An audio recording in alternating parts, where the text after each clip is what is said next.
Ready? Good evening, everyone, and welcome to the Tiverton Town Council special meeting of Wednesday, August the 5th. And we'll start with the Pledge of Allegiance. Allegiance. I Flag pledge allegiance to the flag of of the United States of America and to the republic for for which which it stands, one nation, nation, under under God, God, indivisible, indivisible, with with liberty and justice and justice for all. for all. Madam Clerk, would you like to take the roll, please? Counselor Edwards. Present. Counselor Hilton. Present. Counselor Harris. Here. Counselor Driggs. Present. Counselor Clark. Present. Counselor Cook. Here, Counselor Perry. Present. All present. Thank you. So tonight we have just one item on the agenda, which is a public hearing for a proposed ordinance regarding the casino gaming revenue. And in an effort to have this go as smoothly as possible, I thought if everybody's amenable, we'll use the following format. Since it was my proposal, I'd like to introduce it a bit, and then I'd like it to open up to the council for questions, not necessarily comment or discussion, but just, if anybody has any questions. At that point, we'd open it up to the public hearing for comments from the public. And then following the close of the public hearing, the council can take up deliberation and have comments and deliberate, if that's okay. It's probably the easiest way to go. So I will start with this. And for those who haven't seen this proposed ordinance, it would restrict for this year for sure. And as long as this ordinance existed, any casino gaming revenue that was received would be placed in a restricted fund that would be used essentially for capital expenses across the board, municipal capital, school capital, if the library needed something. And, that capital, the definition of that capital would be done by the council, as well as the allocation. I understand that, for some people, this is somewhat controversial in that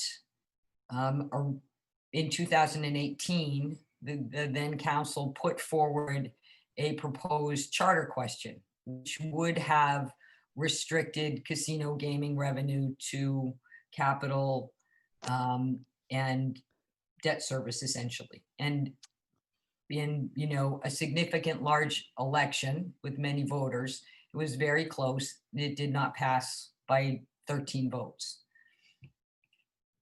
And it's not as though I don't have respect for the quote unquote will of the people or the vote, but I also think that you have to learn from your mistakes.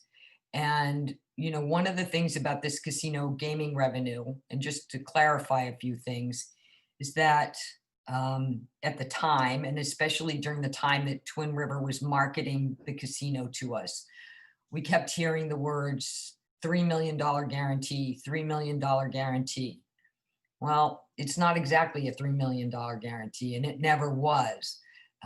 There's no contract that's involved in this, at this transfer of revenue. There never was. It's only done by state law through the General Assembly. And essentially, they took what was Twin River Lincoln's state legislation, state law, and stuck Tiverton into it with this idea that if the casino didn't generate on its own $3 million in take for Tiverton, the state would make up the difference. Now, in the case of Lincoln, that's never been a problem because their casino is so much bigger. They make $7 or $8 million a year, so they don't have to worry about it. I don't think anybody really was thinking when this legislation passed. Then again, the council had no say in it, nor did the citizens of Tiverton. This was something done at the General Assembly, that $30 million might be a stretch for the Tiverton casino. And just so everybody knows, in fact, it is, because we've now got, almost 20 months worth of data. And basically it's very consistent. You can confirm this with the treasurer, and our straight take from the casino runs somewhere in the neighborhood of $1.8 million a year.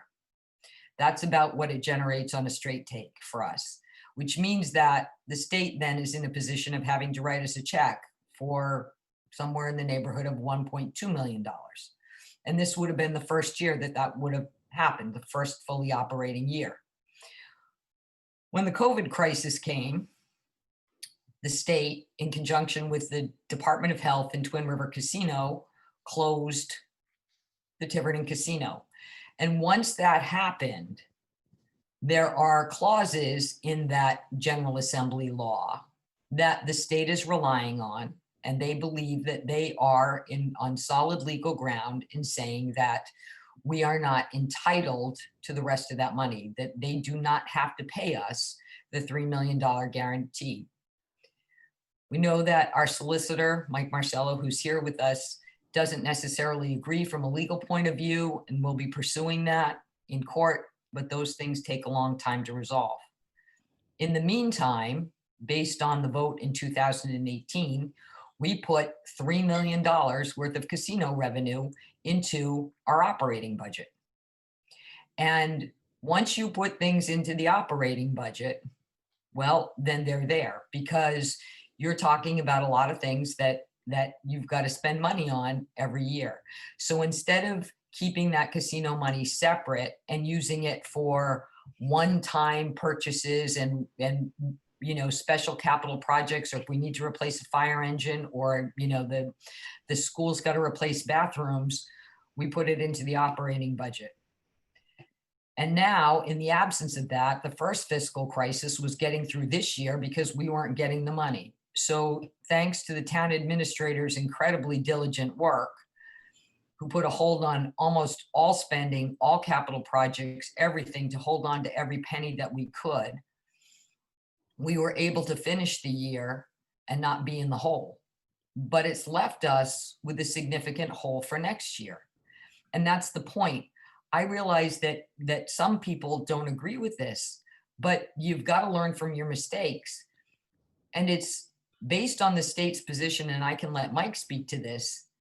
It's highly likely that the state is going to take the same position this year with regard to the $3 million guarantee, that they're going to stand on their same interpretation of the language and say, no guarantee. And that means the only casino money that we'll be getting is our take. And our take right now is incredibly small. Just to give you an example, the casino table games normally generate somewhere between $4,000 and $5,000, a week. So far, after 4 weeks here, we've got about $8,000. So it's running at about $2,000 a week. The casino is not open 24/7. It's not open 7 days a week. The attendance is limited. And there is a possibility, a strong possibility, if there is a second wave of the coronavirus, as some are projecting, that it's possible that the casino will close. So first of all, we may be talking about a very small amount of revenue on a relative basis. Maybe, if things don't go well, maybe a couple of $100,000, maybe $400,000. It's not a lot of money that we're talking about here. So why am I so worried then about the budget? Tiverton has one really, really unusual thing in terms of its budget process. Well, we've got a bunch of them, but there's one that's really kind of troubling. And that is, we are the only municipality in the state that allows a petitioner's budget, an alternative budget, whether it comes from an individual or an entity or an organization, to change the revenue numbers. Every other municipality, the revenue portion of the budget, in other words, how much money you're coming in, comes down from the municipal government, from either elected or appointed financial professionals who are fiduciarily responsible for generating accurate numbers. In Tiverton, that's not the case. Anybody can put in whatever revenue number that they want. So we have an FTR that's coming up. The budget committee has the opportunity to do that too. I will say this, having watched a number of their meetings, and they are struggling right now, truly struggling to get below the 4% tax cap because we're missing this $3 million. That, you know, I'm not sure that they would vote to put any in, but that's their prerogative. But beyond them, anybody who wanted to could put forth an alternative budget that had any amount of casino revenue they wanted to. We could put in $3 million, $2 million, any number they want. There's nothing to stop anybody from doing that. If that were to happen and a budget such as that were to pass, we would be in desperate financial straits because the likelihood of the $3 million appearing this year is very, very slim. And keep this in mind. If a budget such as that were to pass, it would be the municipal side that would have to absorb all the loss. State law requires that once the town adopts a budget, the school portion of the budget is untouchable. Whatever the voters vote for the school department is what the school department gets. And that can't be changed even if there's a financial reverse in the budget or revenue doesn't come in. The only place that you can take it from is the municipal side. And we have already, the budget committee and the council, we spent a whole meeting doing this, have cut it to the absolute bone. There's no gravy there. So if this money doesn't materialize and that goes into a budget that's passed at the FTR, we're going to be completely upside down. And I do understand that people in 2018 may have felt differently about this, but I have talked to a lot of people who have said they never really, and it's hard because there was a lot of marketing against it, you know, understood what that guarantee meant. They didn't really understand that it wasn't a guarantee, that it's not like it's not a contract. Nor did they understand that it wasn't likely that the casino was ever going to generate $3 million on its own and that the state would always have to pay up some portion of the share. So I think that, you know, to protect the town's best interest, at least for this year, this is the best, wisest thing that we can do. It may not be popular, but I think it's the safest thing that we can do. Finally, I'd like to say this. I've read and I've heard, and including Councillor Driggs wrote a letter to the editor claiming that somehow my motivation behind this is some sort of power grab or some other, you know, attempt to, you know, assert my authority and be a run-amok council president. Keep this in mind. I am not running for re-election. I won't be sitting in one of those chairs trying to manage next year's budget. I will be nothing more than a regular citizen. I have zero motivation whatsoever to bring this forward, other than I do think it is in the town's best interest to make sure that we don't end up with a budget that's passed that places a significant amount of casino revenue in there that may not materialize. So if anyone has any specific questions to clarify, that would be good. And then we'll be opening it up to the public hearing. I have something I would like to say. Okay, hang on. Councillor Driggs had her hand up first, and then I'll get to you, Donna. Yep, go ahead, Nancy. Okay, so I feel I'm in a bit of, am I unmuted? Yeah. I feel like I'm in a bit of a weird situation here because my name has been referenced because of an article I wrote.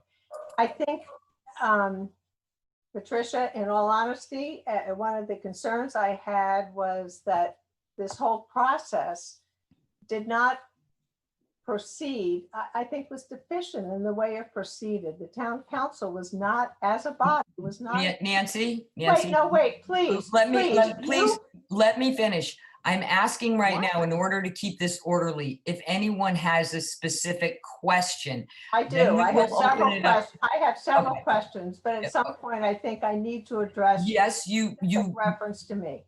Okay, may. so here's my specific questions from what you've talked about. You mentioned that the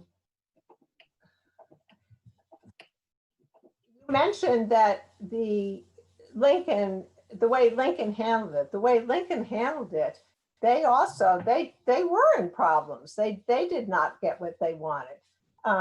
So what they did was to me, a very logical solution to solve this problem in terms of not being sure what they're going to get from the state. And then there's another thing I want to add to that. And I had a long talk with Joe Ahmed the other day, that what they did was they did not allocate or budget in a fiscal year the casino revenue from that fiscal year. They waited until it got into their coffers, and then they allocated it and distributed it in the next fiscal year. And that's just such an obvious solution to me.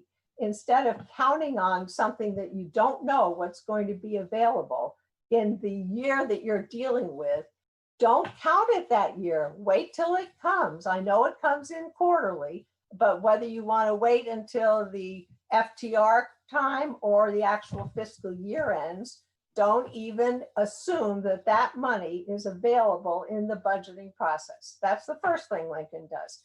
Secondly, what they also did was they learned the very hard way, just like we've learned, that the language that the state and the General Assembly put in to deal with this casino revenue does not inure to their benefit.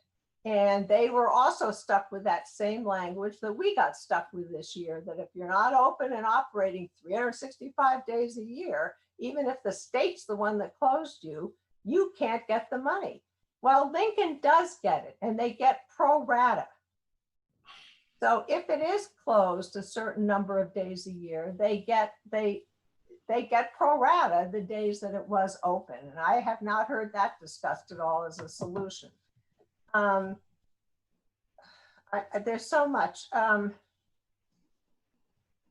guess one of my questions is what you're doing on this proposal, President Hilton, is taking a huge chunk of revenue, which is revenue under our charter, and removing it from the normal budgeting process. And I guess I have a question for you, is why does this not violate the budget committee's responsibility to look at all revenue and expenditures and come up with a budget? Not the town council, the budget committee. That's what our charter has. Would you like me to answer that, or do you want to, you have I'm another just trying question? to think. I wrote some quick notes down, which again is part of my problem, is we didn't have any kind of a workshop as a town council to discuss this. So you're giving forth information tonight that probably is the first time some of us has heard it. And that's just not right as a town council. So anyway, I guess my big issue tonight for you, our big question tonight is, how can we do this under our charter? How can we remove from the budget committee the right to do the budget? And secondly, the school, you brought up the school maintenance. The school has a maintenance of effort. I know we're required to do that, but that's all that we're responsible for. Am I not correct in that? So anyway. I will just sort of very quickly answer the questions. The town solicitor has reviewed the process, and the council does have the right to create a restricted fund. The money does follow the charter in that it first goes into the general fund and then flows to a restricted fund. So it is legal. As far as the budget committee, and again, this is an ordinance that can be changed. The new council can come in and change this once, once they're seated. But this year, to your point, right, which we don't do. Lincoln might hold the revenue for a year and then allocate it. That's not what we do. We just put it right into the general fund. So But we now could, your ordinance could have, that could have been the language. I don't think you understand the point of the I ordinance. do understand. Okay, well, it wouldn't solve the problem for this year. However, as far as Problem for as- this year is solved that we don't have the revenue. There doesn't have to be a solution this year. The money isn't there, but we could. I think the point that I'm trying to make is we know that the money might not be there. There is nothing to stop a petitioner budget or an alternative budget, nothing from putting the money in there. Anybody can do that. Somebody could put forward a budget and it would have to go on the ballot and it could have $3 million worth of casino revenue. And that's in it. And if exactly that what gets- happened last year in the petitioner budget that you supported. You put Okay. the money. from the I'm casino going to, revenue into it. I'm going to just very quickly answer the last question and then other people would like to speak. As far as the budget committee goes in this year, I agree that the budget committee ultimately should make decisions on capital. However, if we are to restrict the money for this year, given that we have no idea how much that's going to be, the budget committee won't be seated in order to do anything. And given that we're stripping all the money out of the capital, if there's an important capital need that comes along, then I think that the only body that will be seated at the time when we know if we have anything would be the council. I think Donna wanted to ask a question next, so I'll get to her. I know that John and Denise also have questions. Donna, do you have a question?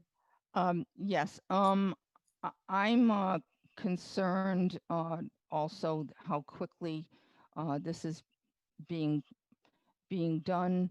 I don't think it's been vetted properly. In fact, we're all arguing and talking about it now, which is okay, but it could have been a little bit better done with a workshop. But having said that, there doesn't seem to be too many town people participating. I only have one response, and I don't know if anyone's hanging around in some area of this. There's of five this, in the waiting room. There's in the five in the waiting waiting room. Five. I don't know that we're talking about the casino gaming revenue. That doesn't seem like this is being vetted very well for the people to be able to speak up about it. It's kind of not available to people. I know it's done this way, but it's not the way people really want to do it. It's kind of a turnoff for something so important. I really don't think it's a good time to be doing this, even though you do, because the people are really not getting a chance to say how they feel about it. And I just have a couple of things. E on this ordinance. And another thing, it's kind of generic, which it says the town council shall establish a procedure for the receipt, review, allocation, and approval of any proposed municipal capital improvement projects from the restricted municipal capital projects funds. And of course, it really doesn't really say anything.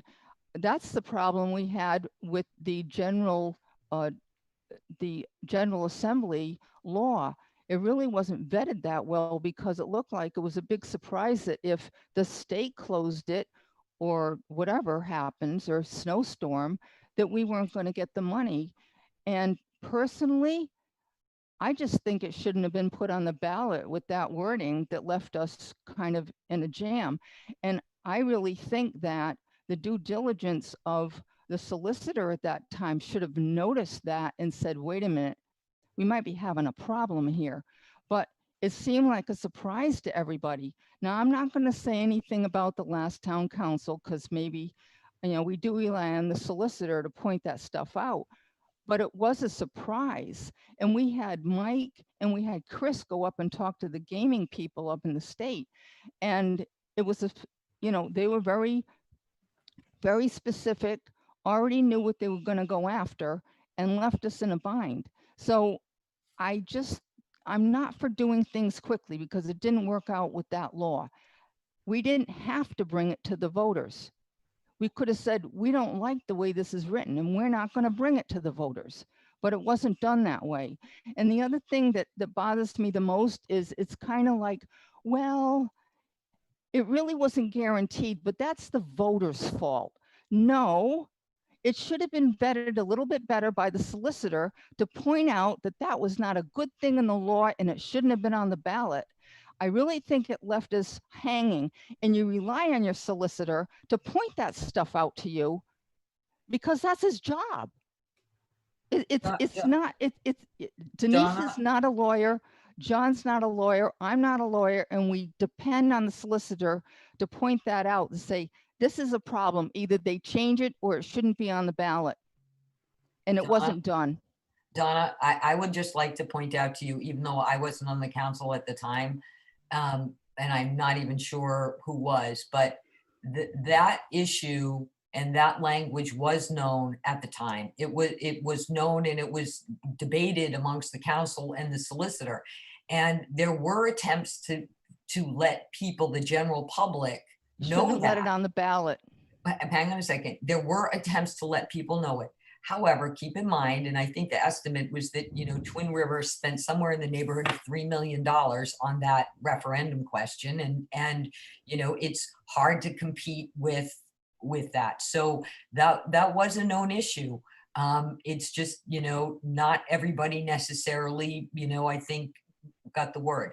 I know that John and Denise both have comments. John, I think you were first, or questions actually. So go ahead, John.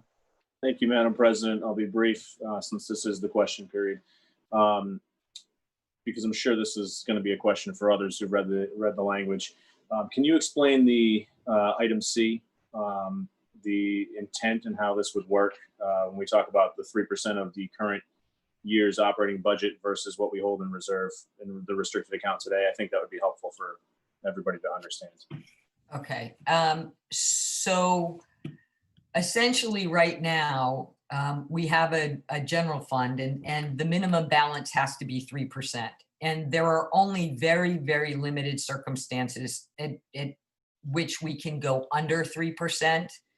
But the idea is that should for some reason we have to, and again, there's very limited circumstances that allow that, should that happen, if in fact we get any casino money, the first thing that where it would go to would be to repay that 3%. By charter, if we take anything out, you've got to replace it within a year. So that would be the first place that it would go if it was needed there to bring that the restricted reserve up to 3%. After that, it would go into a restricted municipal capital, projects account, where in an effort, at least for this year, that we would have some funds for capital. I think, as you know, we cut a lot of it out, virtually everything other than a little bit towards the recycling center in an effort to close the budget gap. So this would give us, if we get anything, again, we don't know. I mean, we could be getting $120,000 total this year. I mean, we just don't know what we could be talking about a very small amount of money. But essentially that's what it would do. Thank you. Denise, did you have a question? Well, it's not really a question, Trish, but there was Nancy and Donna didn't just say questions, they made statements. And I do want to say something because I was here from the very beginning. Matter of fact, I was president of the town council back then. I was also the chairman of the casino committee. We had a committee of citizens and different participants in the town, and we vetted all of this. We went over this and over this. It was on cable. People had every opportunity to comment. We had Lincoln Town Administrator come and talk to us. We had the police chief. We had so many people come and talk to us. We had a huge public hearing, which I conducted in the Tiverton auditorium, where people asked several questions. The Lincoln Town Administrator actually gave us a suggestion that we should limit this casino money to capital, to one-time expense. He actually said that, and I looked at my notes the other day. He said that we should not count on this. This was all done in public. I can remember being at town hall, having another public meeting. If people weren't paying attention, it is not our fault. We spent several months at this. I also want to say that the reason why we put it as a resolution is because we had the opportunity to do an ordinance or a resolution. And after the town meeting, where we had public hearing, where several people spoke, we decided to do it as a resolution because people felt that they had the right to choose. At that point, we knew we weren't guaranteed the 3 million. We knew we were guaranteed 3 million, but that's if it was open 24/7. That's if the gaming tables were open. We knew that. Now, none of us, and I don't think anyone could have imagined COVID. And that's what happened. And we never thought, and we spoke about this. We spoke that this would not be closed. None of this would be closed unless they went bankrupt, really, or they decided to close it. So to say that this was not vetted is absolutely wrong. This went on for over a year, and I was present during the whole time. Another thing that people don't understand that I want to make clear, we're not taking this money and hiding this money away. We are not going to put capital in the regular budget. So it is going to decrease your taxes because you're not going to be spending capital. We're going to have a capital expense account. So if the fire department wants a fire engine, we have the money over there. If the school committee needs a new cafeteria, we have the money over there. I do think that the way that we spend that money may have to be with the participation of everyone involved, the school committee and the town council. We need to do priorities, and we need to present these priorities to the budget committee every year. And the budget committee needs to decide, because that's what they were elected for, what the priorities are, and what they want to fund. But people don't understand that this is going to decrease your taxes. We said it over and over again during the way back, that we're not going to take that money and hide it. Your capital is not going to be in the regular budget every year. And if we can pay something outright, then we don't have these every year paying on bonds and loans.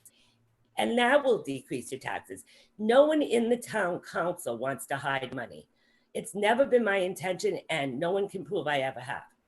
Another thing is, Nancy, you have to keep in mind that you're saying the money isn't there. Well, that's fine for us to believe, and we're not going to spend it.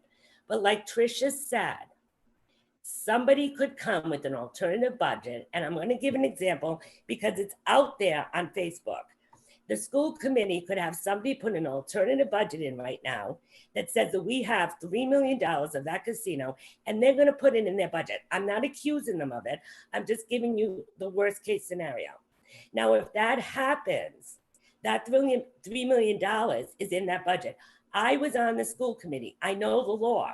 Once the people vote for what they are allocated, they get it. And we have to pay them that money. So what happens is the town will have to eat it. And that bothers me because I was elected on the town council to make sure that the citizens of this town are provided with what keeps them safe, and it serves everyone. Now, I have a problem with people saying that the school committee doesn't think the town council cares about the kids. When we do adequate fire staffing, we're caring about the kids. When they need an ambulance, we're there. When their house is being robbed, we're there. When they want to play baseball or do all the recreation programs, we're there. And not only that, we provide Christmas, we provide Halloween. There's more to taking care of children besides education. Now, I've been a huge advocate of education, and nobody can say I haven't been. I was on the town council for 8 years, a school committee for 8 years, and I pushed for everything I could for those kids. But this town as a whole, and the town council was elected to make sure that every citizen is provided with what they need. And that's how I feel. Now that's really important because I am very concerned that if a budget comes up that gives a certain entity a whole bunch of money, then the town council is going to have to cut service. And I don't know where it's going to come from, quite frankly, because we are so slim right now that it's going to have to come from certain things like trash. We're going to have to break contracts for fire, for police. And that is a safety issue to me. That is a safety issue to me. So I think like this, we've been accused, the budget committee was accused of us against them. Well, I think right now we're being put in the position that there's another entity that's saying us against them. And everybody has to take a hit. Everybody has to realize that this was such an abnormal year. And this is only a one-year ordinance. Keep that in mind, gang. This is like we could change it. Whoever's on the town council in November could change it. So that's why I don't understand. Now, my next question is, if we put this as a resolution, and Mike, this is for you. If this is put as a resolution, so we have a resolution on the town financial referendum, and we have two budgets. If one of the budgets put in $3 million of casino money, and the resolution passes that we take that casino money and put it aside for capital, what happens to the budget that passes? I gotta understand the facts, I'm sorry. So you're assuming that there's a budget that passed that takes, The casino money and yeah. puts it into the general fund, puts it into general operating, okay? which is different than the budget that has been proposed. In other Right. words, someone proposes a budget, that doesn't have casino money in it, and an alternative budget that does. Okay, and then we have a resolution on the ballot that says that the casino money goes into capital. Now, the resolution for the budget, the resolution passes, so that money goes into capital. But we have a budget that passes that uses $3 million for the casino money. What do we do? Is that budget legal? So I think that if that budget passes, which would be the first budget that passes, right? So you pass the budget first and then you pass the resolutions, right? Right, That resolution would not be valid because you would add, because that resolution, I found it today and I'm sorry I didn't tab it on my charter. Hold on one second. Would put you in the red. Say it's not valid. right. So what I'm saying is, if a resolution passes at the same time budget It would passes, be an illegal budget. It would be an illegal resolution. The resolution would not be effective. Right. Right. and that's a concern, guys. That's a concern. Because if the resolution passes and the people want to put it in capital, but a budget passes that uses the casino money, keep in mind, the resolution fails, not the budget. That's correct. I Am I agree with that. I agree with that. So Okay. we will be in the same situation that I'm talking about. With the town is going to have to take the difference. If the school committee gets that money, we are obligated Why to are we give talking that about school. stuff that might not be happening here? And Okay, well, hang on, let's, wait a minute, let's have some order here. I'm not done. Remember, Denise had a question. Let's wasn't a try question. and stick with the He's been questions. talking for 20 minutes. Okay. All right, I'm all let- done. I said what I needed to say. I think I've made my point. Thank you. Okay, Yeesh. all right, so does anyone else, because I'd like to open up the public hearing and then we can continue our debate. Does anyone have a question? Okay, Steve Clark, do you have a question? Yes, I do. Okay, Yeah, a lot of good points have been brought up. And there's one question that I have about section E, where it talks about the town council shall establish a procedure for the receipt, review, allocation, and approval of capital spending, basically.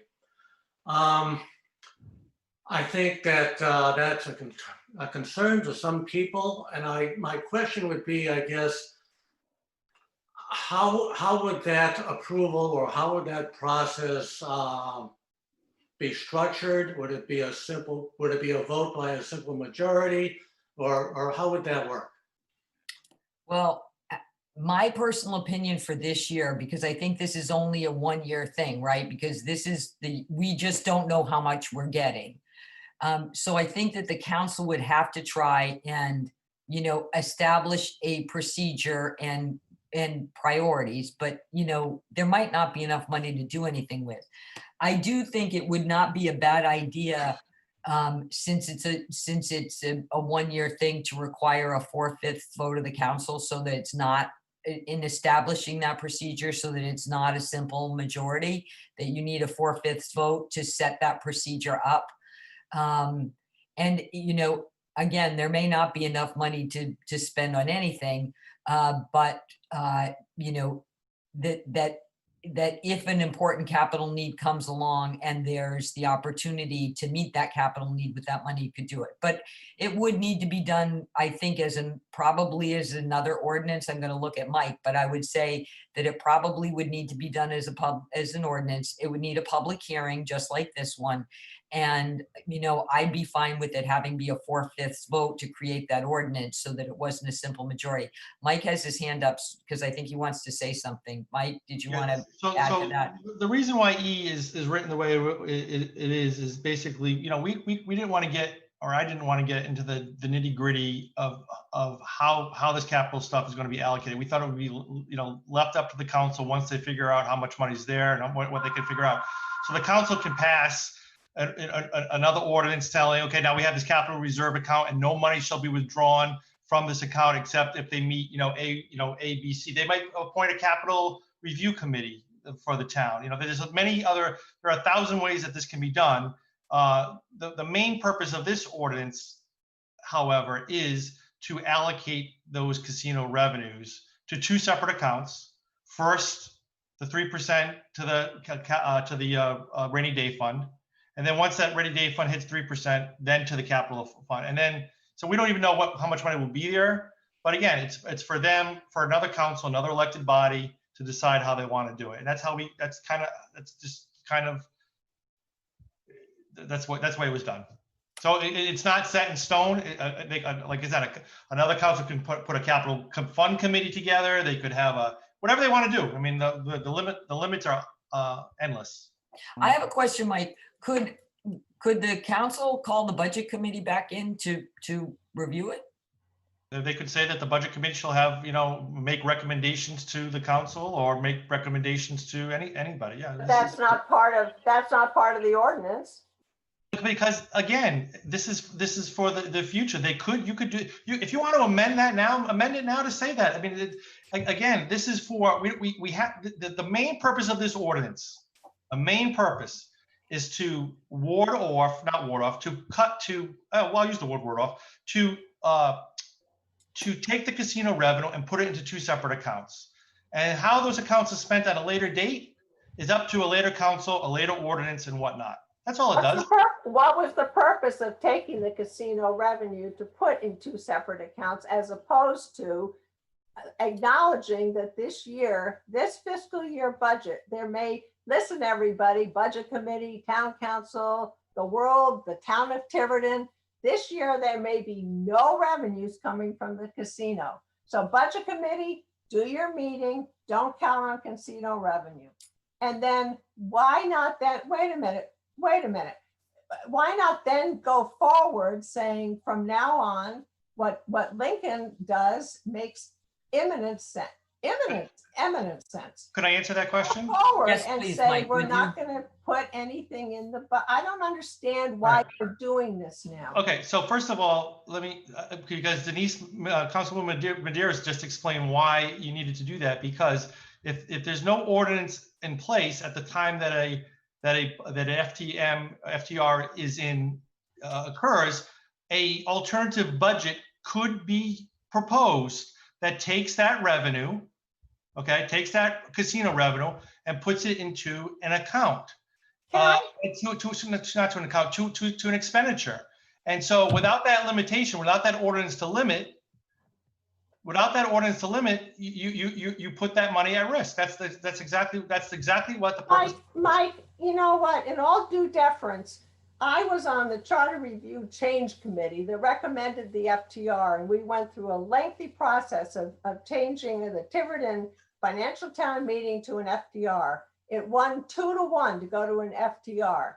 And the whole premise behind the FTR, which does include the alternative petition, but it also includes a financial town hearing where everybody has to get up before whatever voters choose to come, and they have to defend their budget. And we all know in 20, that was a huge hearing, and an alternate petition budget won that Hilton actually supported. Not the budget committee, not Justin Katz. It was Sandy Mantel's budget. But it relies on voters being informed. It relies on public hearings where voters are allowed to ask questions, where they can probe the validity of this budget and how it works. I can't control how many people come up. We're talking about an ordinance tonight. I guess there are 6 people who are involved. That's, to me, that's disgusting for a town, but that's what it is. So here we are. And why we're messing around with something that does work, that depends on voter involvement. It depends on voter education. It does not depend on higher ups coming down with the edict of what the voters shall be allowed to consider or not consider. And maybe it's just my different philosophy, but I find this very upside down. I do find it power hungry. I'm actually more concerned the fact that the person who's proposing it isn't even going to be around next year. Why are we doing this? Can I just, I don't want to get into a debate about the philosophy, but just again, I appreciate everything that you said about your FTR and the voters' will, and that's fine. And I get that. However, you also have a procedure that a council can propose ordinances, and that's exactly what they're doing. This is nothing extraordinary about this. And they are trying to protect, they have a fiduciary obligation to try to protect the long-term financial interests of the town.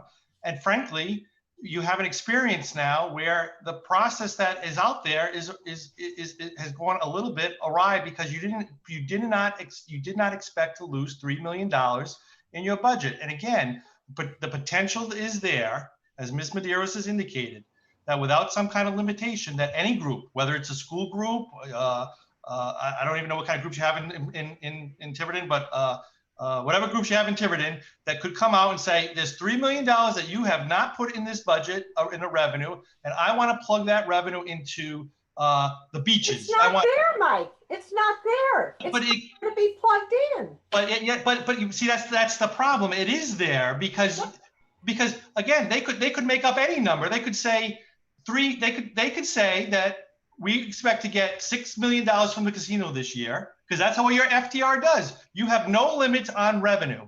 So they could say, well, I'm going to assume that the revenue from the casino is going to generate $6 million this year. And then they go to the FTR hearing, and the people in the audience say, where the heck are you getting that number from? And what if the people 50 signatures and they voted? Can we go to the public hearing? We're wasting time. No, we're not. Stop it, John. Stop it. Let's not get out of order. The town solicitor is answering a question, and I hope that the council members will be respectful of the solicitor in hearing his answers. So I'm just saying that because your FTR allows people to make estimates for revenue, I understand that a $6 million estimate may be unrealistic. I get it, and you may have to have 300 people convinced that this is a crazy idea, we're not doing it. But what if those 300 people think this is a good idea and let's put it in? Then you suffer. So then where is the town going to make up $6 million in cuts? It's not going to happen. So you have it. I believe that the council it has every right under the charter to try to in exercising its fiduciary duty, to try to do exactly what they're trying to do here today. Now, again, the council may not do this, and that's fine. The one thing I want to say is you're correct, and you could delay this ordinance for a year. The first part of this ordinance could say, before we allocate to any capital or to any accounts, let's put any money that we receive from the casino in an account and let's get 1 year of it behind us before we allocate it. It seems that you could do that. You could make that amendment tonight. I would like to make that amendment. And therefore, hold on. And therefore, you're doing the exact same thing that you just said you didn't want to do. You're taking money out of the revenue part of it, and you're putting it away for 1 year. So it's really the separate side of the coin, is it not? You're No, taking, I disagree. I think what it's doing is it's removing an unknown, it sounds like increasingly unknown amount of state revenue, a state guarantee that's going to come, removing that during this crucial time where granted it's unusual, but this could continue and continue and continue in terms of the state control over this money. So why not just put off the allocation of it? If I would love to make that amendment tonight, if I can make it, tell me how to do it. Okay, before we get to amendments, and Denise, but I know everybody's got a lot to say, so let's try and stick with questions. Get any public comments and then we can come back to this, but Denise and John had their hands up. So Denise. I just want to say, I think we need to stop trashing Tricia Hilton. I also supported the Mandel budget. I was right there with her. I don't think she's power hungry. She's not even going to be here next year. I've had discussions with her. No, I need to talk. I've had discussions with her, and she is looking at the future. She's not even going to be here. She isn't going to be the people that have to figure out what to do. So I have no idea why you think this is some kind of power struggle. It absolutely is not. And I also want to say, any one of us could have proposed an ordinance. Any one of us. That's the way this all works. And 3 weeks ago, this came up. We had a discussion about it. People had 3 weeks to think about it. We're having a public hearing. This was vetted exactly the way we're supposed to, per the charter. This is nobody trying to sneak anything in. And I think you need to put personalities aside, because I've just about had it with that. Denise, it's not personalities. It's the practice on our town council has seemed to be. Okay, Suggested something. So far off. All right, folks, let's hold on. Let's have order here. I'm gonna step in as the parliamentarian. Thank you, Mike. Let's focus on the ordinance. Let's have one more question for Mr. I Edwards. have one more. I'm sorry, and then Donna, and then we can let's get to the Okay, public. we're gonna do questions, then we're gonna hear from the public, then we can go back to this fund. John. Madam President, the only thing I was going to say is that it seems like the dialogue has deviated significantly from the original process, which was to ask questions about the specific ordinance or that's at hand here. And I really think that we're not doing justice to those people who took time out of their day to get onto this public hearing and want to have their voices heard. And I think we need to move to that portion of this discussion before we come back to screaming and yelling at each other. Okay, Donna, do you have a question? Yeah, it's different. Okay. I'm concerned that the restricted money would cause the town to be overspending for capital. As an example, buying a ladder truck, which has been rejected in the past due to not being able to support the cost, staffing, housing, and future replacement. This gets into the same argument. What happens? There is no casino money. How would this be paid for? So I think we also need to look at what type of capital you're buying, and if you're thinking there's going to be money from the casino money, there might not be, and all of a sudden you have a very expensive item that you can't maintain. So Donna, just to answer your question, if this ordinance passes, the council would have to take up a second ordinance and could put limits on what kind of capital they could say. Okay. And again, I personally think that that ordinance, probably is an extra level of protection, should require a 4/5 vote for approval to buy anything. Maybe the budget committee gets called back in, but certainly the council could, put limits on things like you can't buy something that, if you only have $100,000 in capital, you can't spend it on a $2 million fire truck. I see your point, but I think those things would need to be fleshed out in the second ordinance so that didn't happen. Well, now, I just wanted to put it out there because there could be a lot of problems with that too. Thank you. That's a good question. I would like to move to the public comment, and there is one written public comment that was received. So I'd like to read it, and then I'll ask Chris to tee up the folks who are waiting to speak. There was an email from a Lauren Sedowitz. Hello, I'd like to express my family's concern and opposition to the ordinance proposed to restrict FTR access to the casino revenue. Please follow the will of the residents as previously declared during a past vote on the matter. Signed Lauren Voigt, Tiverton resident. That is the only written public comment we've received, I believe. Am I correct, Madam Clerk?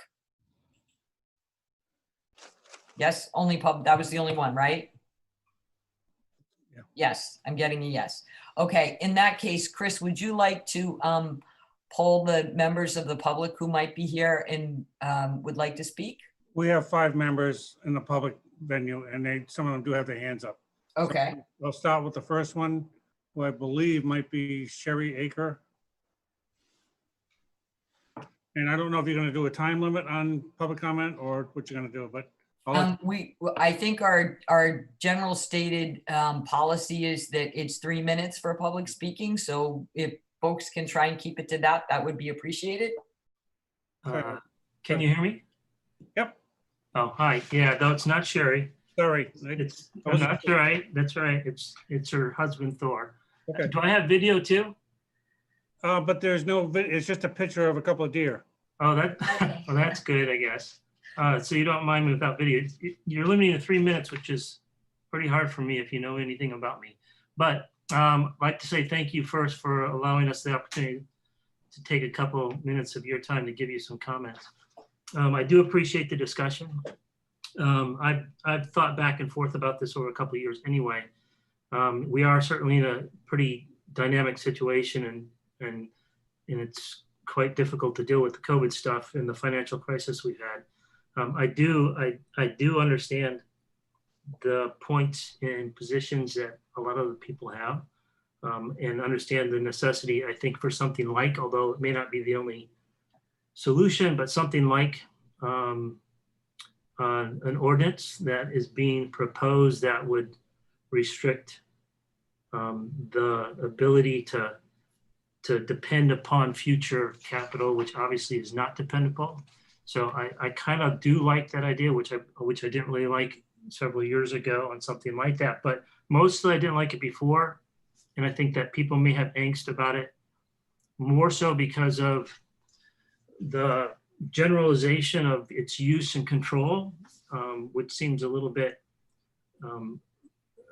out there. And I'll say that just in this, certainly by explaining what I mean by that. Certainly, I think that the idea of making up the first use of any capital coming in, making up any general deficit, in the general emergency fund is a brilliant idea, and I think that should probably be incorporated in whatever sort of ordinance you have. And the other part of it, of course, is with this any additional capital that comes in, what to do with that. Having it be restricted, I think, for the fact that it's an unknown amount, could be an unknown amount for an unknown period of time, not having programming it into any kind of a budget until we know that the money is there, I think should be somehow included in this current ordinance, modified to be included, so that no money can be spent as a programming amount for future amounts to be expected. It has to be not only spent as amounts in pocket, so that given accounts that are accumulated, you can only spend money in accumulated accounts, wherever that may be, for whatever reason, and it can be restricted. I think that the real issue then becomes, what are those uses and who controls that? The only proposal you have in the ordinance as right now written is for capital, which I guess it would be okay, but there's a discussion before I go on about, hey, this is only a 1-year thing, which might be fine based on the thought that this is limited, but unless you put that restriction, unless you put a termination date in this ordinance, there is a potential that this ordinance could continue for several years. There's also potential that the casino gets back on track. There's a potential that $3 million a year gets dumped into these funds every year, and that this capital fund, even though you can say, hey, some town council in the future can change this, well, some town council in the future may not change this, and we could be dumping $3 million into a capital restricted fund that a town council could use as it chooses, unless there's some additional restrictions placed or guidance placed in this ordinance.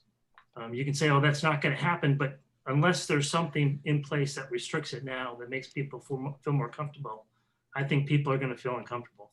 So certainly one alternative that Mr. Marcello offered was just throw it into account for 1 year and say it can't be spent.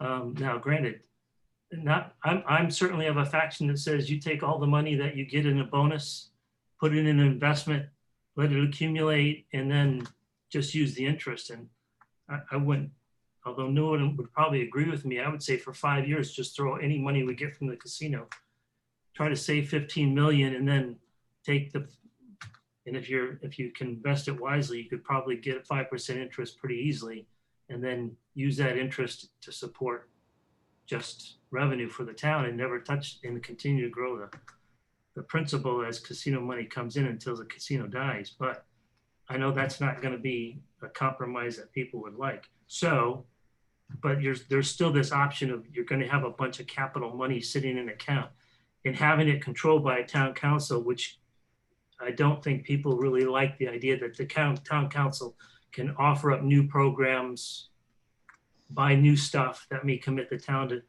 or start new projects that may commit the town to spending more, is really something that the town citizens have in mind outside of the budget process they would like to see. So I just offer two suggestions. One, if you want to put it in a capital fund, do so, but put a cap on the amount that can go into that capital fund, and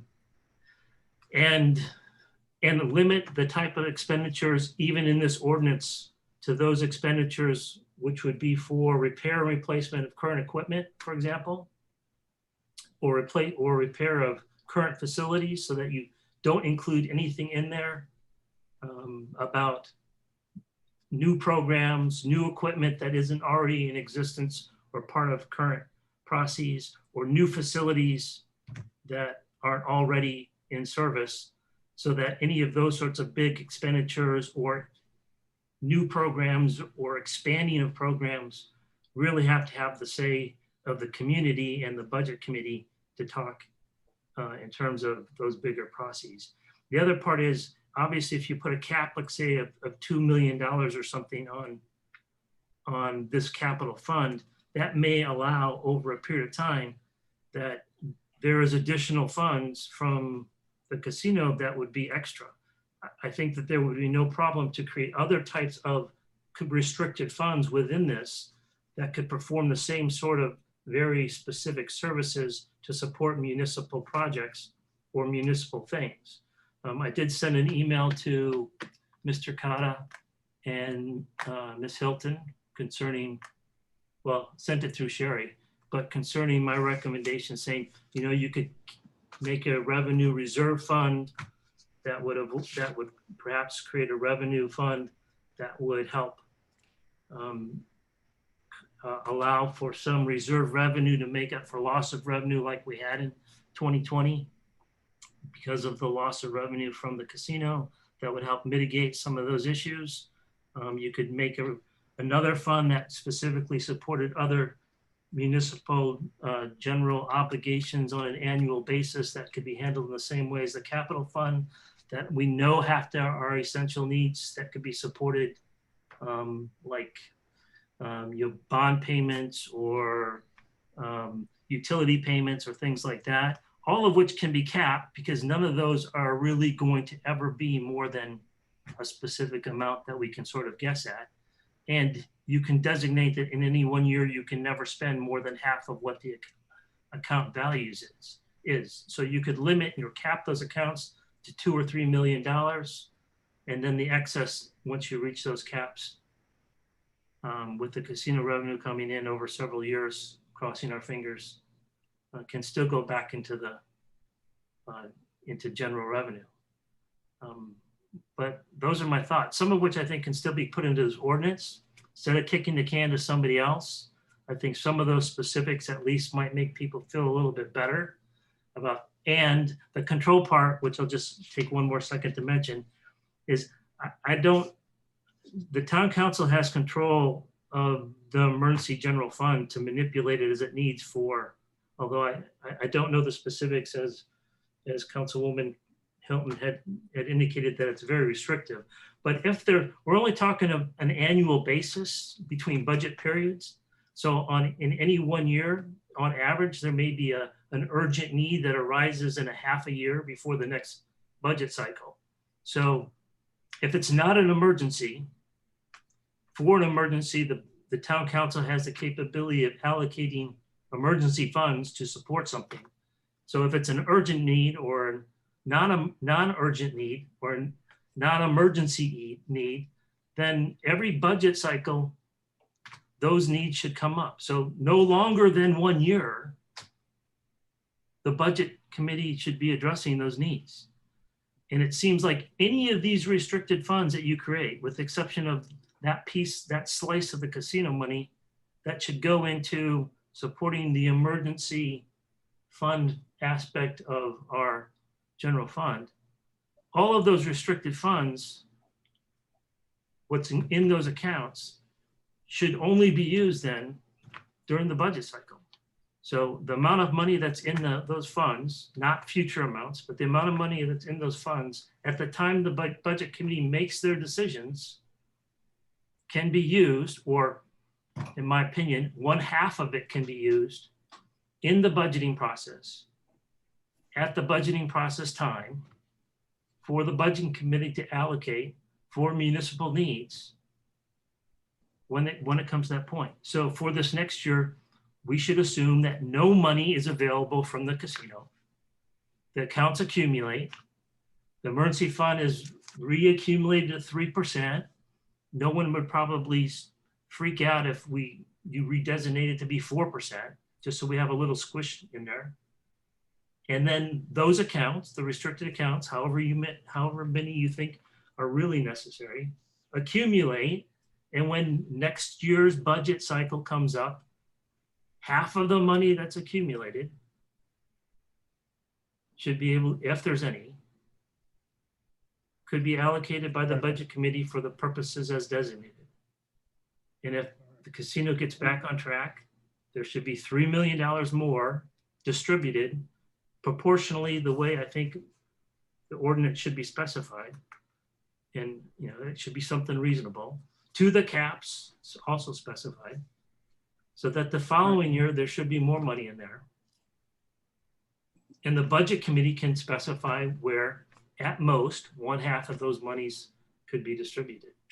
Mr. Ackrey, can I just ask you, you're a little bit past your 3 minutes and I know there are other people waiting, so could you just I'm done. wrap up for us a bit? No, that's pretty much all I need to say. I appreciate your speaking, but I want to be fair to everybody else. No, that's pretty much the gist of everything I needed to say. So I really just thought there needs to be more specificity in what I think this ordinance probably could define.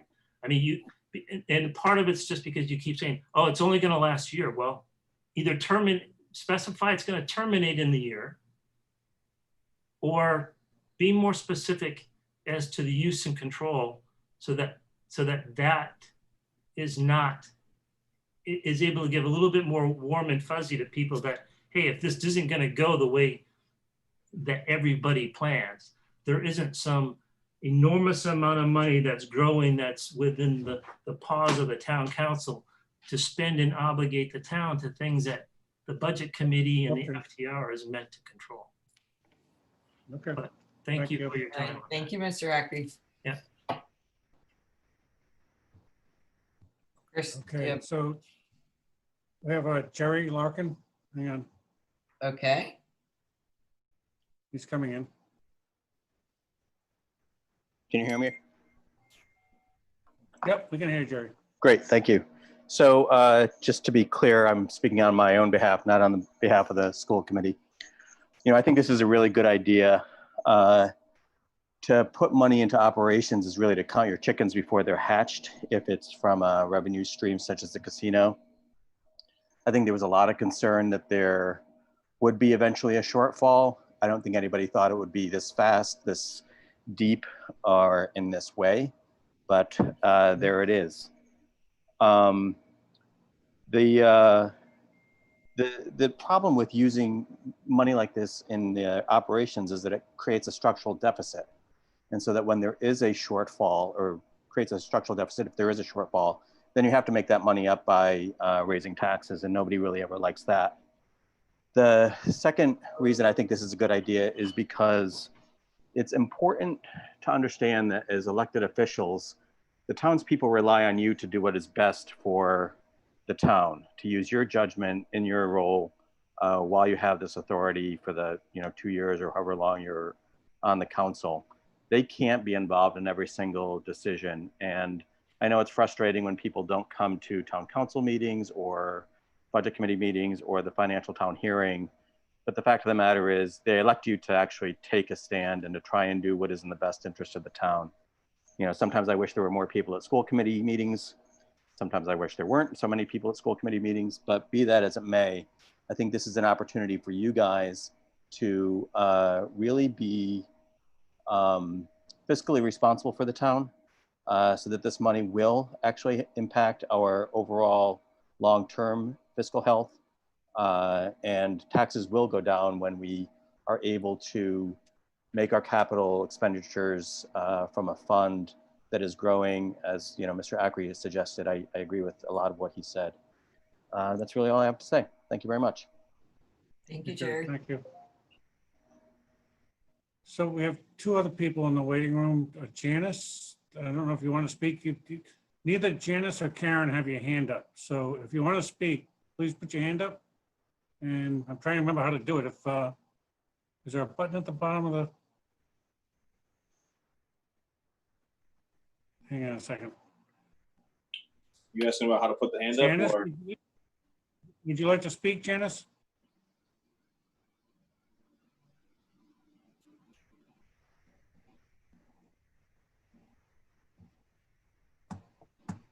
I've tried unmuting her too. She won't unmute. So, and then there's a Karen Ferrara.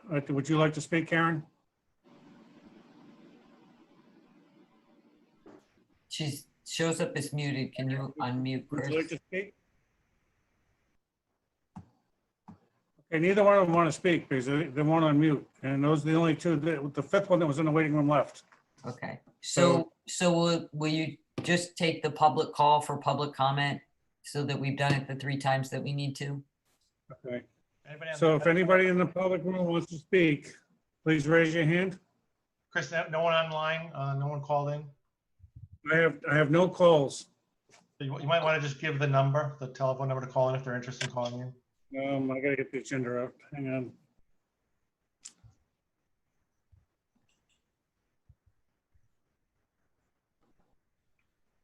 Maybe Nancy Mello could read us the number. I gotta pull the agenda up.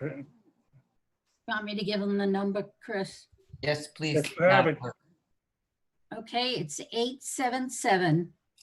877-853-5247. Okay, if you want to call in, it's 877-853-5247. And again, anybody who's in the waiting room who has not spoken yet, and I know there are 2 of you who have not spoken, if you would like to speak, please raise your hand. I don't see a 47. I see a 57. Am I looking at the wrong thing? It's 877-853-5247. Oh, I don't know. I don't see that. That's what I got. Wait a couple of And I just seconds. sent it to everybody. Somebody's dialing. I still don't see.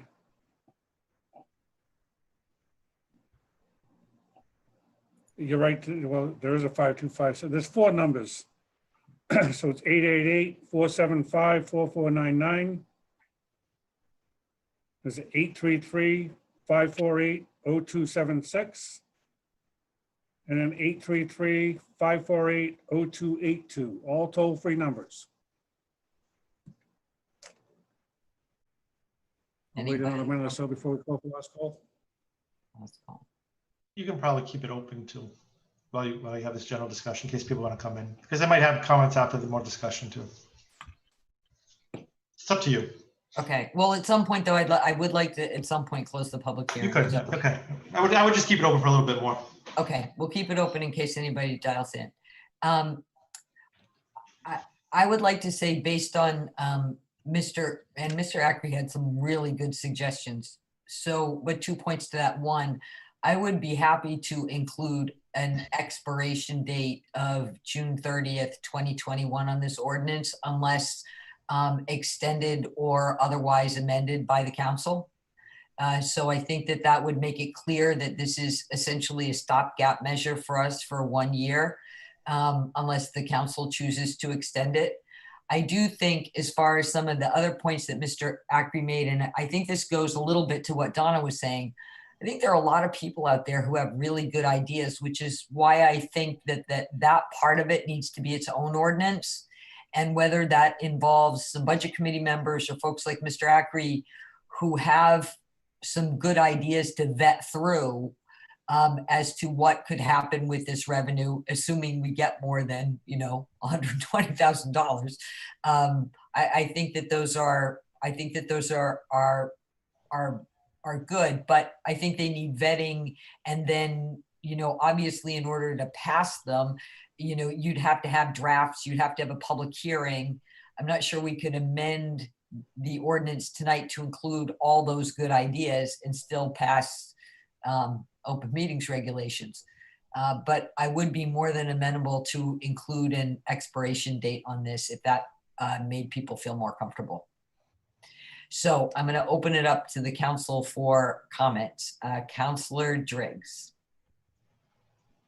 You're muted.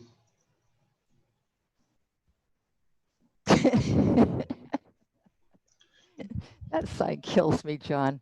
Nancy, muted. Nancy, you're muted, Nancy. We haven't heard anything. I'm glad you enjoyed it, Councilor. Sorry.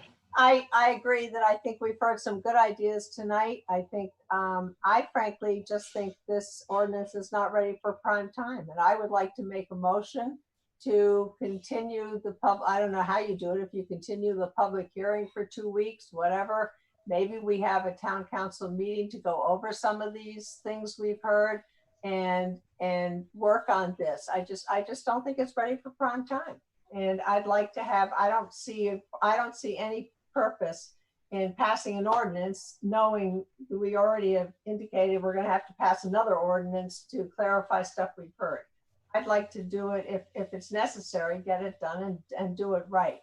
And I think the one fault of what's happened in this process is there hasn't been a consult. There hasn't been any ideas, a free flow of ideas that could have been expressed. So that's my view, and I don't know how you would do it, Mike, but whether you continue the public hearing for 2 weeks and meanwhile we work on this and see what we come up with.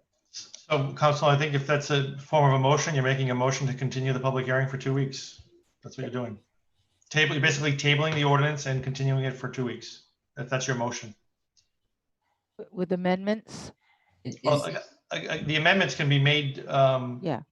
after the next public hearing. So that's Okay.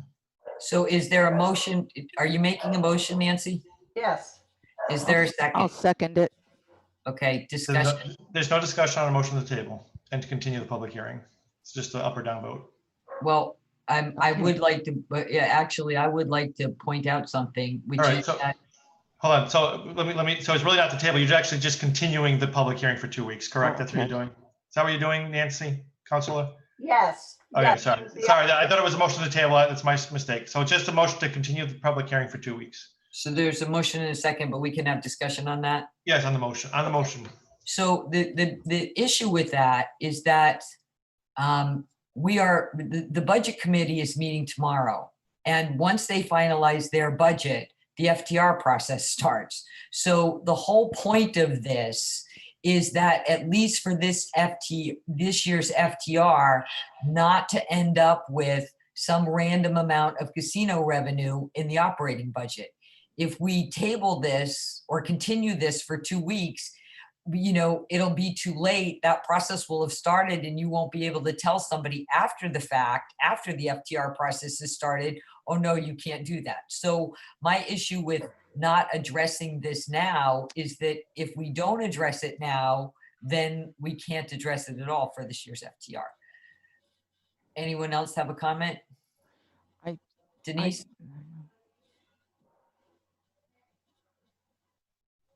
You're muted, I Denise. know, John. I was thinking the same thing that Trish was thinking. I think 2 weeks is way far too long. And even I was thinking maybe continue it till next Monday where we have a regularly scheduled meeting.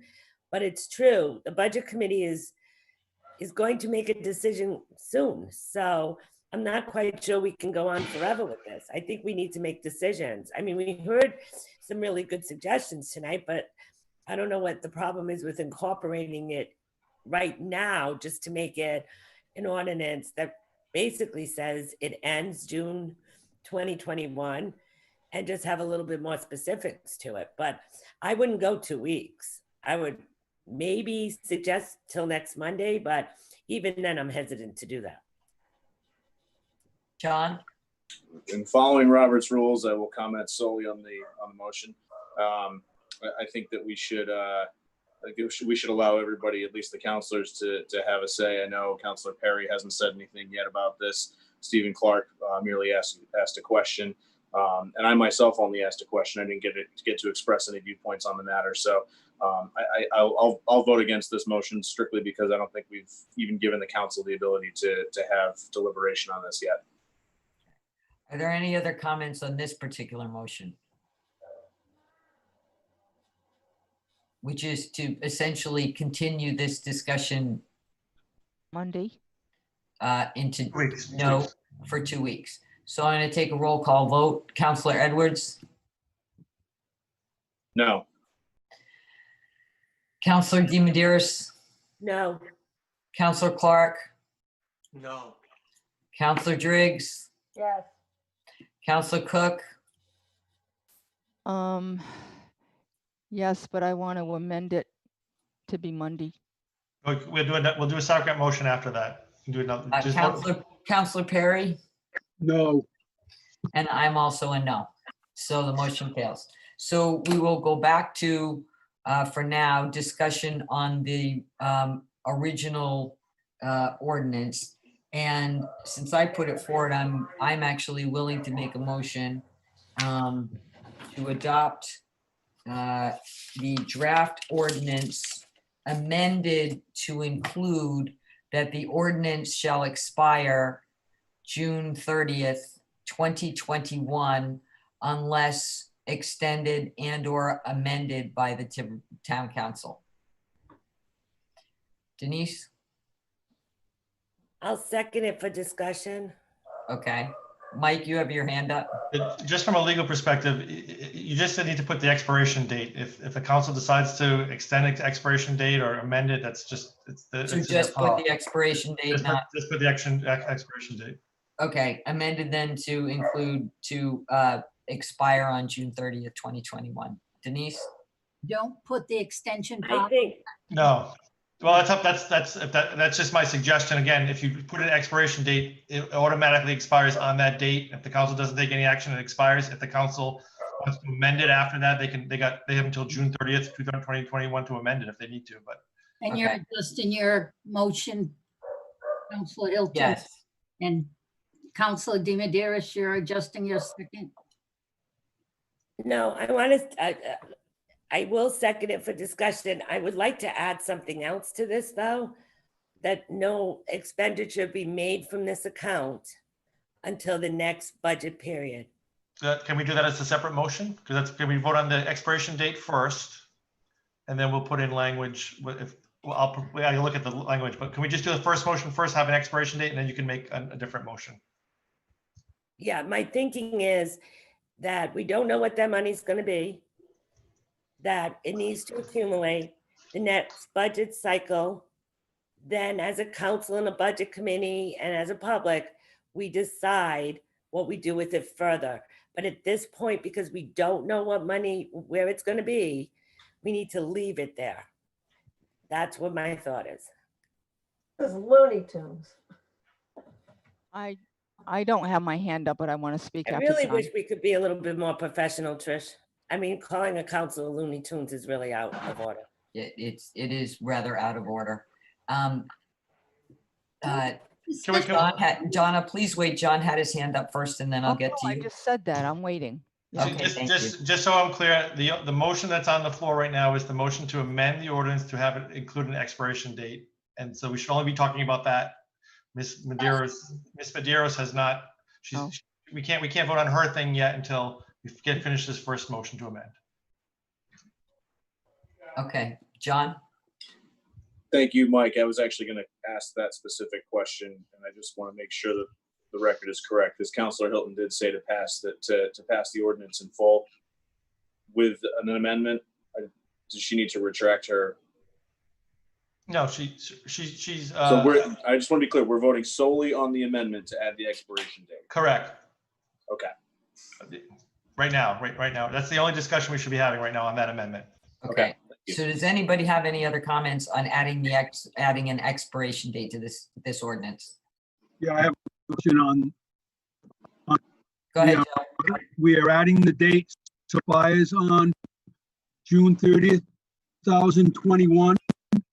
Yeah, correct. So that means you don't act on it. It ends on June 30th. Yes.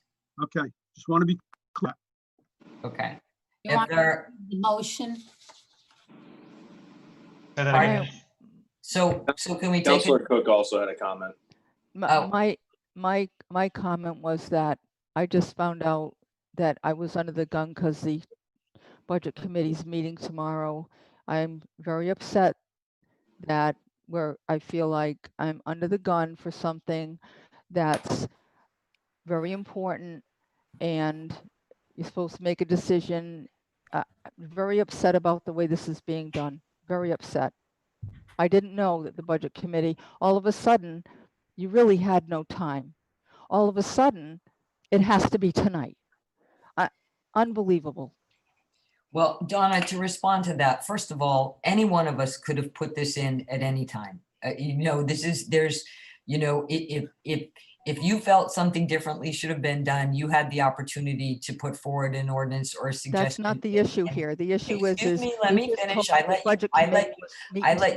let you finish. Secondly, we did have a discussion about this over 3 weeks ago when I introduced this and asked the council to take a vote, and you saw the draft language on having a public hearing. That was 3 weeks ago, and we had a discussion about it that night. So I don't really think that it's fair to say, as though all of a sudden this landed on your desk 5 minutes ago. We had a discussion about it 3 weeks ago at the council meeting. We took a vote.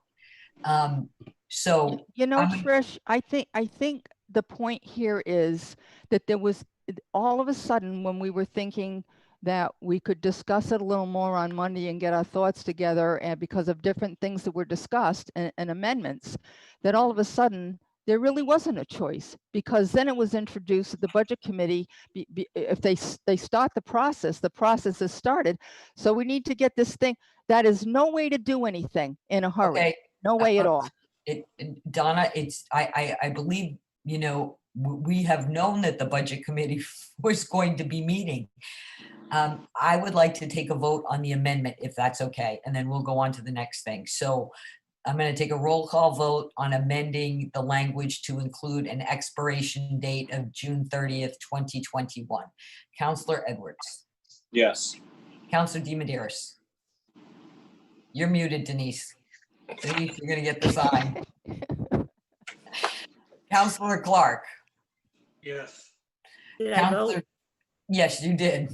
Okay. Councilor Driggs. Oh, Councilor Cook. No. Councilor Perry. Yes. And I'm also a yes. Okay, Denise, I believe that you wanted to make potentially another amendment.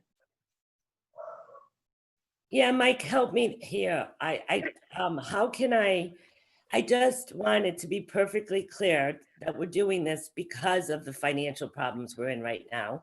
And it's an uncertain number. So what I want to do is keep this money in reserve until that date and then go from there. Right, so I'm gonna defer to Chris too here, but I think you could just add a line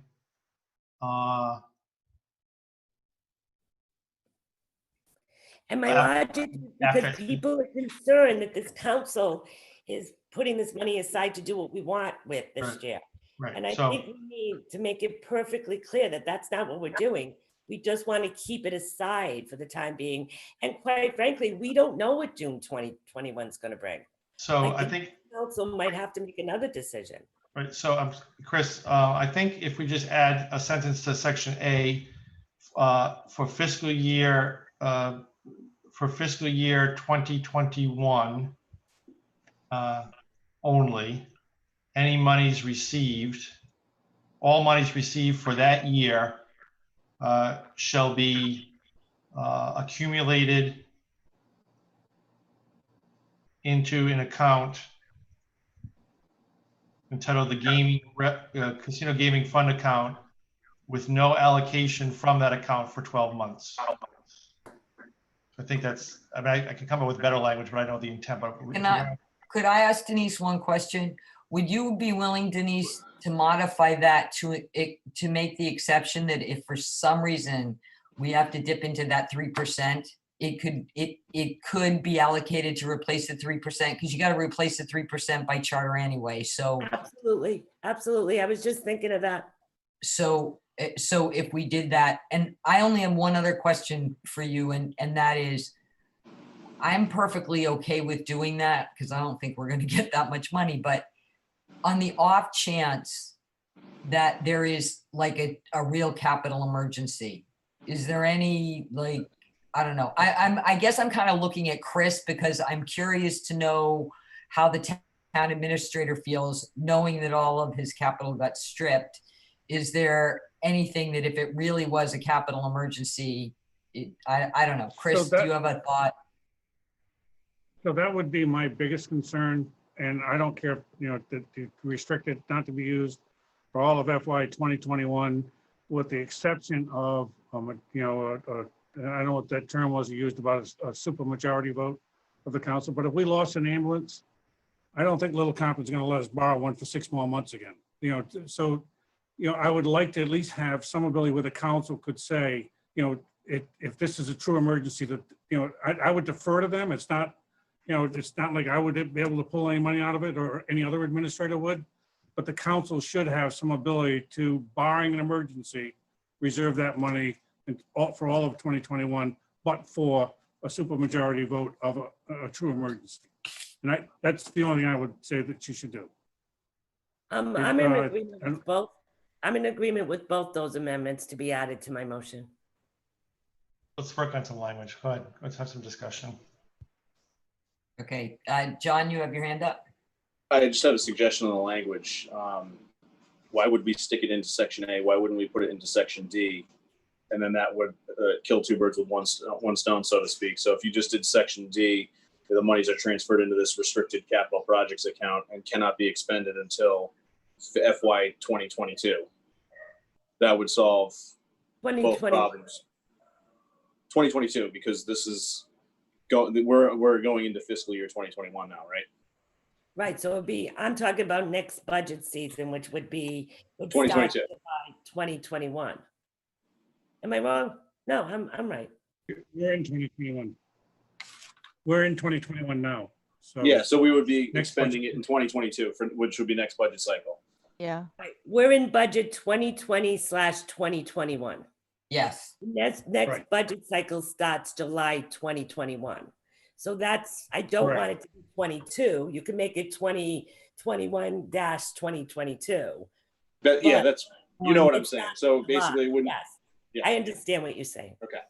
But if you put it into section D, then you wouldn't have to do the whole thing in section A and then carve out Yeah, you're right. exceptions. It would just be what it like. So that way you would have any money that came in would get us back to 3%. And then the rest of the money would go into this other account, which couldn't be expended until essentially next fiscal year. Unless there's an emergency But if there's an emergency, you would just dip into the 3% if it's a true emergency. And then additional payments would flow back to pay back the 3%. I'm not sure the council can dip into that 3%. No, there are restrictions on what's an emergency. Yeah, I'm not sure. And like if we lost an ambulance, maybe you can make the case, but it's Mhm. not, really, it'd be tough. That, I'm not sure that'd just stand up legally. Nancy, you have your hand up? Yeah, I think this is, so my first question to Mike is, are we running into Open Meeting Act violations? There was an ordinance put out to the public, specific language, and we are now drastically changing this language to So, the public did not know. So that's my first question. so Secondly, let me answer that question first. yes, This is posted as a public hearing on an Yes. ordinance.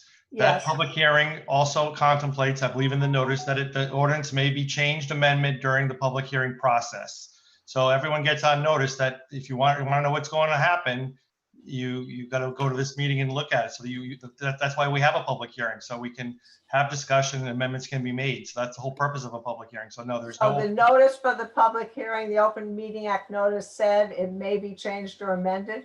it's published that way, yes. Okay. The So- publication for the public hearing as published indicates that. All yes. right, fine. But here's my real bottom line issue with all of this. The kind of discussion we are now having as a town council, I agree with Donna, is a process that should have happened before this thing was even put into writing. And I just want to say that. I think this whole thing is horrible. Does anybody else have any other comments that they'd like to make? John? Did Councilor DiMederos's motion get a second? No, Then I will second.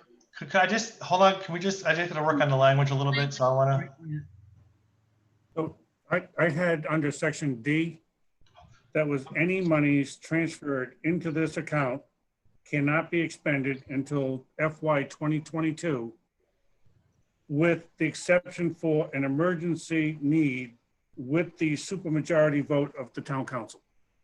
You Think got- that covered it? I gotta listen. I'm sorry, guys. I'm printing out the hard copy on my printer right Can you now. say it again? No, hold on one second. Can you just let me, I want to print out my hard copy. I like to see the language. Okay. I was on my phone and it couldn't read it. I thought I had the agenda printed, but I can't find it. You get a fast printer over there. I don't. It's coming out. Gonna get you a laser printer. I do have a laser printer, but this is like one in 1995. I'm disappointed. The solicitor told us this evening he might participate in the meeting from his yard rather than his house, because we get various room backgrounds depending on where he is. I thought we were going to get to see the garden today. I went back to the Bonanza bus station. It's a lot. And you get the polo to match. I did. It's all in yellow. Hold on, I got one page coming. Page 2 is coming. I apologize.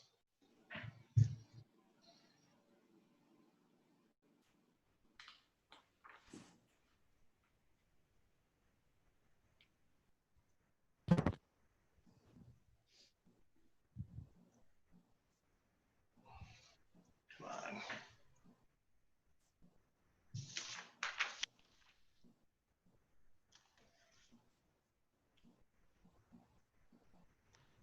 Chris, give that to me again. Go ahead.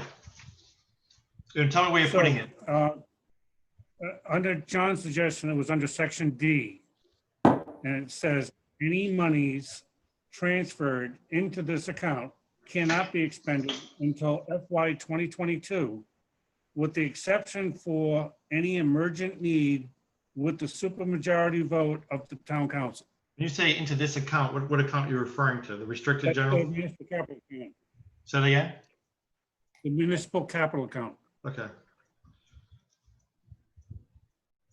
Give me one more time. Any monies? Hold on. It's actually coming out. Hold on. I hear it moving over there, Mike. Yeah, it's moving. It came through. And why it's printing as a PDF. Go ahead, Administrator. Sorry, go ahead. Any monies? Any monies transferred into this account, and if it needs to be clarified here that it is the municipal capital account, cannot be expended until FY 2022, with the exception for any emergent need with the supermajority vote of the town council. Upon a majority vote. except for any emergent need upon a vote. Supermajority. Yeah, upon a supermajority vote, supermajority of 4 out of 5, 4 out of 7 members, 5 out of 7. 5 out of 7 members. Five out of 7 members. Okay. May I ask one question when it's referred to, and I think I know the answer, but I just want to clarify this. If it's referred to as the municipal capital account, that would not preclude the council in the event that the school had an emergency with the building or the library had their furnace blow up. This would cover any municipally owned or capital, correct? It wouldn't be restricted only to the municipal side, correct? Correct. No, my understanding is it's everything. I just want to make sure with the solicitor that it is. I mean, you know, if You're getting to my amendment. yeah, if the boiler blew up at, you know, at Pecasset School and it obviously a desperate situation, you know, I just want to make sure that the council could allocate it to anything in the municipality, not just the municipal side. That would be up to the council by the vote of the 4 to 5. So yes, I don't believe it's But intended to restrict it. it would be okay. Okay. Yeah. Okay. Are we So ready? I'm sorry, we might want to discuss the amendment. Nancy, so we had 2 amendments. One was the expiration date and 2 was this limit for the fiscal year 2021 or whatever the number was, 2021 budget. Okay. Are there any more comments on that? And Denise? I seconded that motion. I just want to make sure that's clear for the record. Thank you. Denise? You're You're muted. going to get the sign. I'm sorry, the dog is barking. I had to bring him out. So I didn't want you to hear it. But that's my motion, right? With everything included. Why don't we have the clerk read it back? Clerk, do you have the language? No, it's just, there's only one amendment. There's only Right. one. Correct, one amendment, correct, yeah. Okay. I have the language, Chris. Okay. So now we're going to vote on this amendment. I'd like to have Chris reread it. Okay. So the amendment is under section D. Any add, monies so- transferred. So Chris, just so just we're clear, under section D, we're adding the following sentence after the word account, period, right? Account. After the end of section D, period, we're adding the following language, Nancy. Okay. Correct. Good. Any monies transferred into this account cannot be expended until FY 2022, with the exception for any emergency need upon a supermajority vote of the town council. Okay. Okay, we can have a discussion about this, and I want to go back to the expiration date if we can, because I want to make sure we put it in the right place, but go ahead. Denise? When you refer to FY, this is like kind of a silly question, but when you refer to FY 2022, it starts July 2021. July 1st, 2021 through June 30th of 2022. Right, because my whole purpose of this is next budget season, this will help because we'll have a capital account. And if we're in dire straits as we are this year, at least we'd have that money there because we're putting off a lot of capital expenses that we're probably going to have to do next year. $1.1 million of capital. Right.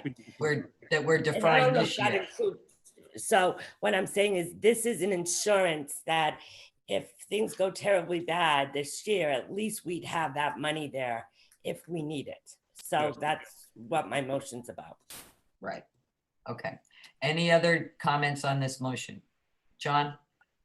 I just want to say, I think, you know, hopefully we're all in support of this amendment because this is precisely what Councilor Driggs was describing in the opening dialogue of what Lincoln does. So I think this is a nice way for us to meet in the middle here and find a way to at least make the ordinance hopefully palatable for everyone. All right. If there are no other comments, I'm going to go for a roll call vote on the amendment, correct? Yep. Okay. Counselor Edwards, Yes. Counselor DiMederos, Yes. Counselor Clark, Yes. Counselor Driggs. Well, I'm Muted. sorry. Could you say that out loud, please, instead of just doing a thumbs Sorry, down? I was muted. No. Counselor Cook, No, Counselor Perry? Yes. Is that a yes, Joe? Yes. Yes, and I'm a yes. Okay. Unless anybody else has any, oops, Mike, you've got your Okay, finger so I up. just want to make sure that, where did you add the expiration date, Madam Clerk? Just a line, this ordinance shall become effective upon passage by the town council in accordance with section 408 of the Tiverton Home Rule Charter and expire on June 30th, 2021. 21. Right, I just didn't add, have thought about the charter, but I'll add it. well, there's a line in the ordinance, Oh, so, it's in that yeah. part. Okay, yes. All right, just add it there. Now, we have to pass the ordinance as amended. Whole ordinance as a moment. Correct. So, hang on a second. Chris has his hand up. Chris? Two things. One, you haven't closed the public hearing, and we have Jerry Locken who would still like to speak. So I don't know if you want to let him. That's fine, yeah. Before you close the public hearing, and Wait a then minute. Who wants to speak? Jerry Locken. Oh, I think it's good because we made some amendments and we can lost okay. public comment. Okay, so we'll let Mr. Larkin speak again, and then if there's nobody else, we'll close the public hearing. Okay, Jerry, you can speak now. Okay, sorry. Actually, I think you did address the issue, which I just wanted to make sure that the capital fund, although it's labeled municipal capital fund, applies to all capital expended by the town of Tiverton, including the schools. Yeah. That's correct. Okay, That thank was- you. That was clarified. Okay, in that case, we will now close the public hearing.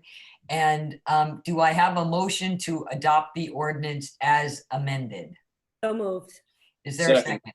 Okay, if there are no other comments from anybody, we'll go to a roll call vote. Counselor DiMederos, Yes. Counselor Edwards, Yes. Counselor Clark, Yes. Counselor Cook, no, Counselor Driggs, No. Counselor Perry, Yes. and I'm a yes. So the motion passes as amended. I believe that takes us to the end of our agenda for this evening. Motion to adjourn. Second. Okay. There's motion and second. Chris wants to say something. Yes, Chris? Before you adjourn, the meeting is not Monday, it's Tuesday. Monday is a holiday. So I just Very wanted- good. I don't Oh, want people all right. Yeah. All right. to- Monday. Don't show up on Monday. Monday's Nancy, a did, holiday. It's Rhode Island BJ Day, I think it is. Victory Day. it's Us in victory. Day. Arizona. Yes, But your council meeting is scheduled for Tuesday. It's not scheduled for Monday. Tuesday. Madam Clerk, did you want to say something? Well, just that I don't have much for the agenda for Tuesday. So unless somebody brings forth some items, It'll be a short meeting? Is that what you're saying? No meeting. I don't know how you want to handle it. Okay, well, Bless you. we'll get to that. All right, so I have a motion in a second. We're gonna do a voice hand vote. So all in favor of adjourning? Aye. Donna and Joe Perry say yes loudly if you want. Yes. Yes. Okay, we are adjourned. I would like to thank everybody.